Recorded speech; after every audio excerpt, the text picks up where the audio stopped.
Hello and welcome to a LOTRO Helm's Deep preview with me, Balthelion. Today we're going to be talking about trait trees, what they are, what you can expect from them at launch day, how to use them, just to enable you to get straight in the thick of things as soon as you log in on launch day. So I'm with my burglar Bria today, who's going to be our test dummy for this. So let's just turn back on the UI. Okay, so the trait trees, you're going to access them the same as you normally would, via the Gandalf button. And the first thing you're going to see when you log in is this. Now we have the Gambler, Quiet Knife and Mischief Maker, which is the three burglars trait lines, if you didn't know that. So we can see these, they're all colour coded, they're quite easy. We can see the bonuses that each tree has, which are these icons down the side, so you can have a read what bonuses you will get as you progress along each tree. These are unique to each tree, so even if you buy points in other trees, you will not get the other bonuses. And each tree will also give you some extra skills and some extra bonuses. So you can see the Gambler will give us the Lucky Strike and Hedge Your Bet skills, and also unlock the Crit Chain on evades. Whereas the Quiet Knife will give us Knives Out and Feint Attack, and it will give us some extra stealth level and extra movement speed. We'll have the same again for the Mischief Maker. If you didn't know what your classes did already, you do get a little description at the top saying what each trait line does, and a bit of extra details about that as well. But you'll be forced to pick specialisation, I think it's either level 6 or level 7. So it's pretty quick early on, as soon as you're coming out the intro instances basically. So you will get a tutorial hint pop up, which will say you need to pick one of these specs. And until you get to that level, the Gandalf button will be disabled, so you can't click on that. But yeah, once you hit level 6 or 7, you will be able to do this, and you can pick a spec. So we're going to choose the Quiet Knife just for demonstration purposes. So you select the spec. Now instantly you're going to get the two new skills that that trait line gave us, which are these two ones there, and that will go in our skill bars. We also have the passive bonuses applied to us that it said there, which was the stealth level and the stealth movement speed. So now we'll be inside the class trait screen itself. So you're going to see 3 trait trees for Gambler, Quiet Knife and Mischief Maker, or whatever your class's blue, red and yellow lines are. Down the left side here we're going to see the set bonuses that we saw on the previous screen, but this would be for the Quiet Knife because that's the trait line we picked. So we have this separate line of progression down the side here, and each of these 3 trees. Now as you can see, we can spend 5 points, which is that 0 to 5, on these opening line of traits. Now we can actually buy ones that are outside our trait specialisation. You can always do that, however it will cost you twice as much. So if you see Footpad here, it costs 1 point to next rank. So each of these skills inside our trait specialisation will cost 1 point. But if we decide to buy something from the Gambler or Mischief Maker, which is outside of our spec, you'll see that each rank will cost 2 points to next rank. And that goes for all the skills in every tree. So 2 points out of spec, 1 point in spec. Now, something else you can probably notice, we can only buy the first row of skills at the moment.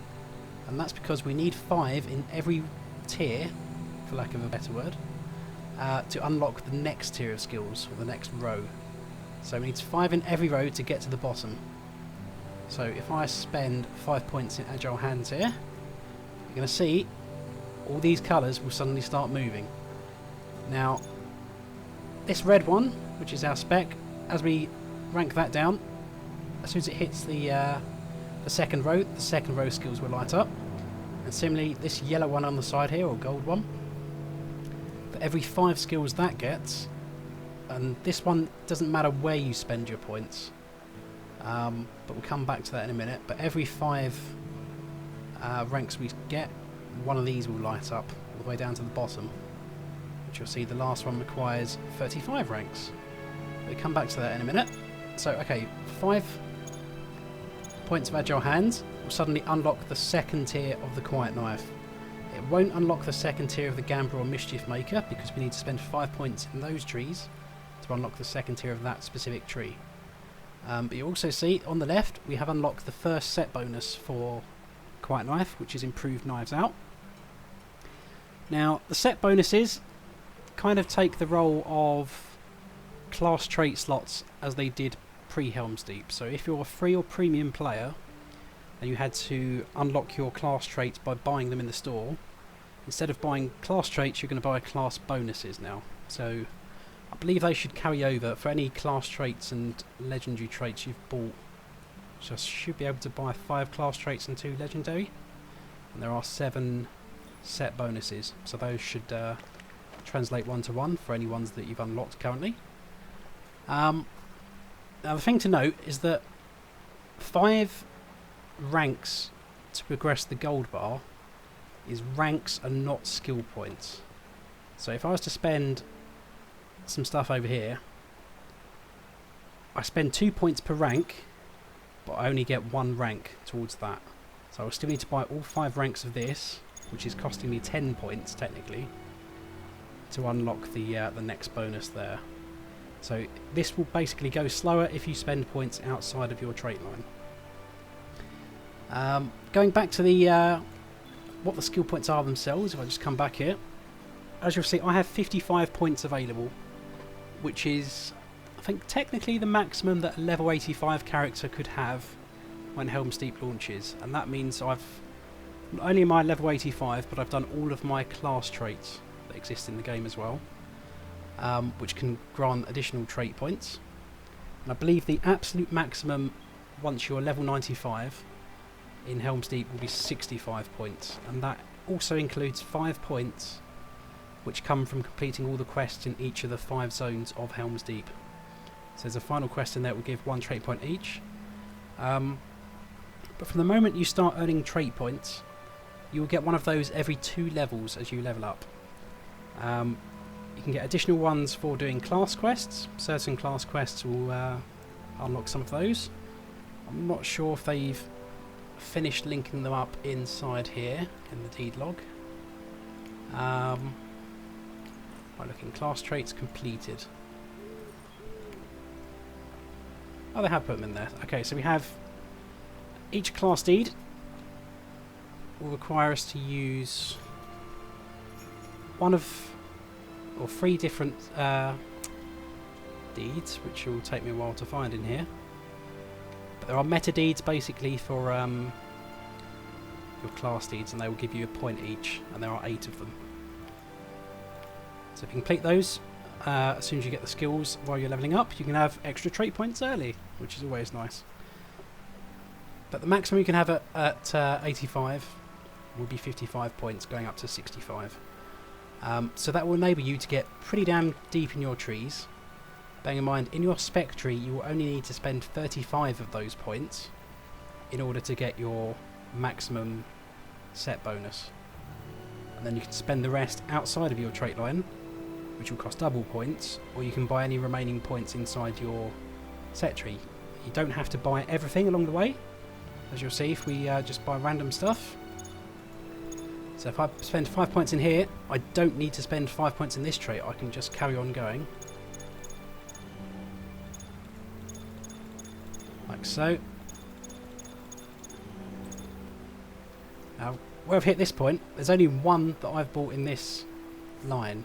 So I'm going to have to go back to a previous line to buy some points until I can light up the next row. There we go. Eventually we'll get our capstone skill, but in this case I still haven't spent enough points in leveling up some ranks, so that my gold bar still needs to be progressed, so I can buy a few more. There we go, the last one is now lit up, so that counts now. So I don't have to buy anything in there. If I like the look of any of these other traits, so I can just quite happily buy these. I can progress one of the other trees if I so choose. Get a bit deeper in one of those, but I've now run out of points, so I can't go much deeper than that. And that's pretty much that screen. But if we go down on the left here, we've got some extra buttons down the side, and we can see what those do. Actually, hang on. Go through these buttons down here. When you've applied your traits, you can click apply to commit your changes, like so. And any points you've spent will now translate into any new skills, remove any old skills, etc. And if you ever want to respecialise, you can't remove traits one by one. You have to use the respecialise button. which will tell you it will cause a certain amount of money to go out of your wallet, which is not too much in the grand scheme of things, but it will reset all your points to 0, and you'll have to pick your spec again and spend your points once again. So if I just switch to one I've already got on, just for the sake of it. Ta-da! Okay, so what have we got on the other pages then? Page 2, we've got our racial traits. Looks pretty much the same as you're used to it. However, since class traits no longer require a bard now, because you can change those on the fly, racial traits and virtues also do not no longer need a bard. So I can just change Return to the Shire, I can take that one out, and I can put in club damage if I so choose, even though I don't use clubs. So we can just change those on the fly, and they are instantly active. Like the class traits, you can change those anytime when you're out of combat, and you no longer need to visit the bard. And the same with virtues. If I'd suddenly decided I don't want fidelity, I can replace that with charity, just like that, and it's done. No longer have to visit the bard there. But how do we change between these in combat then? Well, at the minute there's no hotkey button to do it, although the devs have expressed that they will try to add a hotkey in the future at some point, hopefully. So at the minute, anytime when we're out of combat, we can change to one of our pre-made specs that we've already set up. By default at Helm's Deep launch, you will have 2 of these pages available, although I've currently got 4 unlocked here.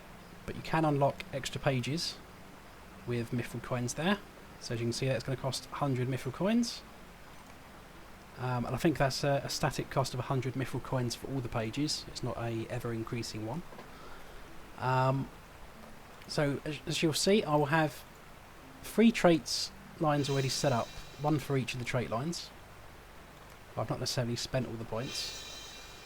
But I can change between these at will. So you will see my skills down here on the skill bars will change instantly once I change between the specs, and those skills will always try and go back into the last skill slot that they were in before you switched out of that spec originally. But if that slot's occupied, it will just go in the first base it can find. So it may take a bit of getting used to for jiggling around your skill bars to get it some way you're familiar with. But you can't change these in combat, that's the important thing. So if you're in like an instance or a raid and you suddenly decide you want to change your spec, you have to wait until the pool is finished or you're out of combat in order to change your spec. So it forces you to basically think what you'll need for the next pool or the next boss fight, which I think's a pretty good thing. So that's all for this Helm's Deep trait tree preview. I hope you guys have enjoyed this video and found it informative. Please remember that as this is recorded in beta, the contents of this video may be changed before launch. Please like, comment and subscribe if you enjoyed this video, and check out my channel for more Helm's Deep beta preview videos. Thanks guys, thanks for watching.